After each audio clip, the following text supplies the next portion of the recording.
ရှင်ခုချက်ချင်းလည်းမြလက်မကြည့်နဲ့နော် ညတနက်ရှိသေးကြလို့လေ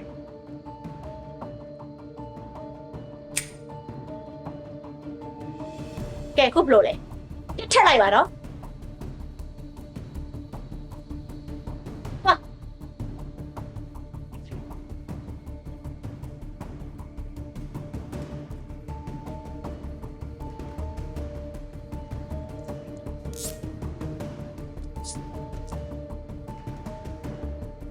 မတော့ဟယ်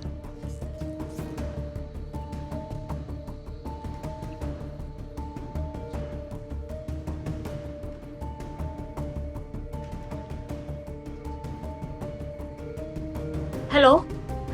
ဝမ်းနဲ့ရလားရှင်ဟုတ်ကဲ့ကျမဟိုတခိုးကျူးကျော်လာလို့ပါ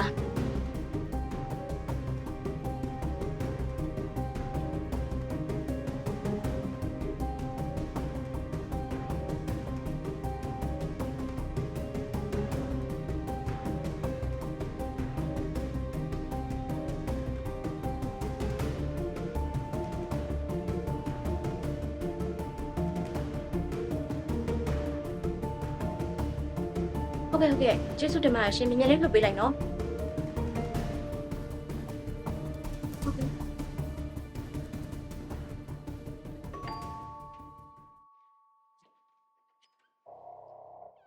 ဟာမင်းအောက်ထက် ရှင် ငါတို့အောက်ထက်မှာရေကြီးနေပြီမင်းပေါ်ကနေပြီးရေရှမ်းနေတာ ဘယ်လိုဖြစ်တာပါလဲ ရှင်နေရောက်တော်တော်ဆိုးတယ်မင်းရေပါးပိတ်မအောင်ဖြစ်မှာ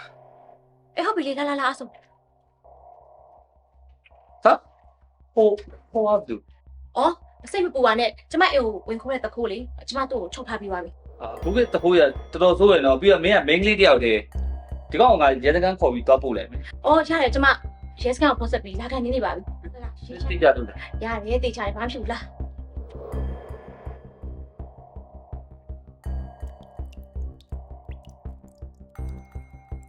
ဟာ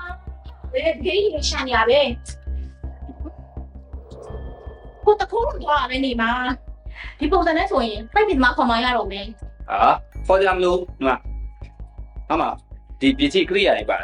အဲ့တော့ငါပြင်မယ်ငါတို့အိမ်ကြီးချင်းတွေပဲငါပြင်မယ်မှာပေါ့ အော်ဟုတ်ကဲ့ကျေးဇူးပါဟုတ် အော်တမီးလောက်ဆင်ပြီ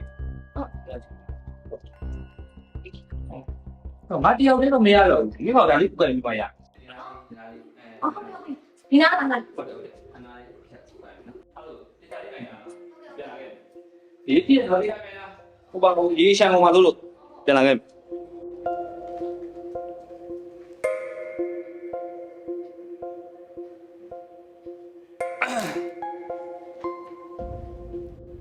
ဟာချ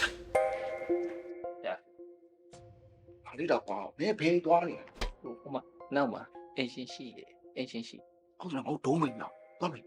နေအောင်ဟောင်းဒီကိုလက်ပလာကြီးနဲ့ပြန်มาဒီကိုဘာလို့ဖို့လာခိုးဖို့လာလေဟိုမှာအင်ရှင်မင်းကလေးတယောက်တည်း အမင်းကလေးကရဲကိုဖုန်းဆက်ထားတယ်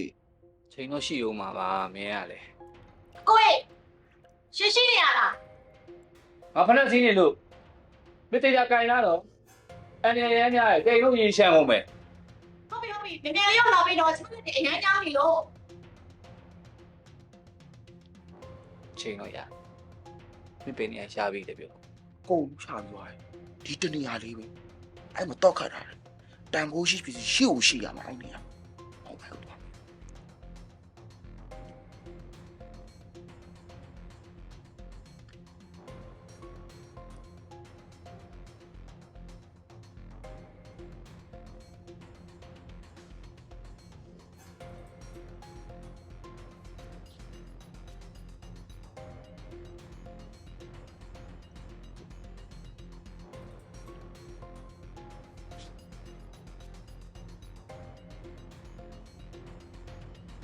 ရှင်းရခုရှင်းနေကြပါ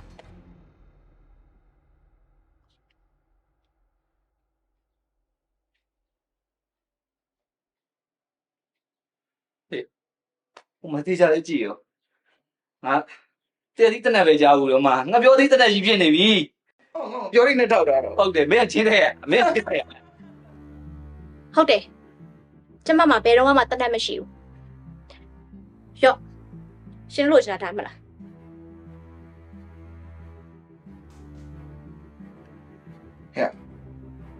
အော်ချင်းထဲတာများနေပြီနော်ဒီကဟောခေါ်ရလားမသိဘူးနော်ဒီစားရရ ဟုတ်ပြီလေရှင်တို့တဘောပဲ ဒီပါဦးကွာမင်းရတယ်ဒီမှာတော့မရဘူးနည်းတော့ဆိုင်းကြည့်ပါဦး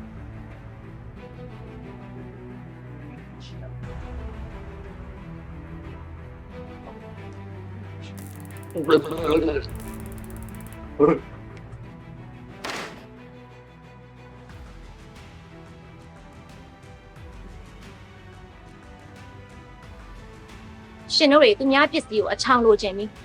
အခုလိုလိုက်ခိုးနေမယ်အစားအဲ့ဒီအချိန်လေးကိုအပြင်မှာရိုးရိုးသားသားနဲ့လောက်ကင်ရှာဖွေစားတောက်မယ်ဆိုရင်ဒီလိုမျိုးဖြစ်ရမှာမဟုတ်ကဲခုတော့ဒီเจ้าတွေကိုထောင်ထဲမှာသာတွေးလိုက်ကြတယ်